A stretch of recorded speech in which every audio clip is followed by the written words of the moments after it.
खरंच, आयुष्यातील संध्याकाळच्या उंबरठ्यावर येऊन पोहोचलं की माणसाला नकळतच वाटू लागतं, आपले जगायचे राहूनच गेले. विचार करता करता शेवटी हे समजून येतं आणि ही सल मनात कायम राहते, आपले जगायचे राहूनच गेलं. चला तर ऐकूया माझी स्वरचित कविता, जगायचे राहूनच गेले. लहान मुलांना स्वच्छंदी बागडताना पाहत असता मन विचारात बुडून गेले. लहान मुलांना स्वच्छंदी बागडताना पाहत असता मन विचारात बुडून गेले. असाच तूही स्वच्छंदी बागडत होतास, ते बालपण मात्र आता फार जुने झाले. असाच तूही स्वच्छंदी बागडत होतास, ते बालपण मात्र आता फार जुने झाले. शाळेतली ती मस्ती, कॉलेजची ती धांदल, तारुण्यातील ती मौज, लग्नाचे ते मांगल्य. शाळेतली ती मस्ती, कॉलेजची ती धांदल, तारुण्यातील ती मौज, लग्नाचे ते मांगल्य. त्यानंतर रोजीरोटीची रोजचीच ती धडपड. न कळत पटकन कसे निघून गेले तेही दिवस. त्यानंतर रोजीरोटीची रोजचीच ती धडपड, न कळत पटकन कसे निघून गेले तेही दिवस.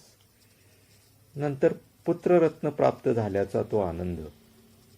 शिक्षण ते लग्नापर्यंत काळजी फक्त त्याचीच. नंतर पुत्ररत्न प्राप्त झाल्याचा तो आनंद. शिक्षण ते लग्नापर्यंत काळजी फक्त त्याचीच. कुटुंबाच्या काळजीतच तुझे ते व्यस्त जीवन, हेच ते नशिबात आयुष्याच्या संध्याकाळपर्यंत. कुटुंबाच्या काळजीतच तुझे ते व्यस्त जीवन, हेच ते नशिबात आयुष्याच्या संध्याकाळपर्यंत.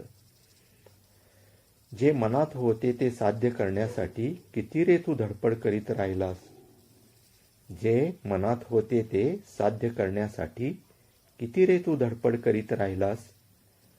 कुटुंबाच्या आशा आकांक्षा पूर्ण करताना किती रे तू धावपळ करीत राहिलास. कुटुंबाच्या आशा आकांक्षा पूर्ण करताना किती रे तू धावपळ करीत राहिलास. सरते शेवटी मावळत्या सूर्याकडे पाहून मात्र तुझे मन अतिशय चलबिचल होते. सरते शेवटी मावळत्या सूर्याकडे पाहून मात्र तुझे मन अतिशय चलबिचल होते. कारण कुठेतरी मनात कायम सल राहते. हे करताना आपले मात्र जगायचे राहूनच गेले. कारण कुठेतरी मनात कायम सल राहते. हे करताना आपले मात्र जगायचे राहूनच गेले. जगायचे राहूनच गेले. धन्यवाद.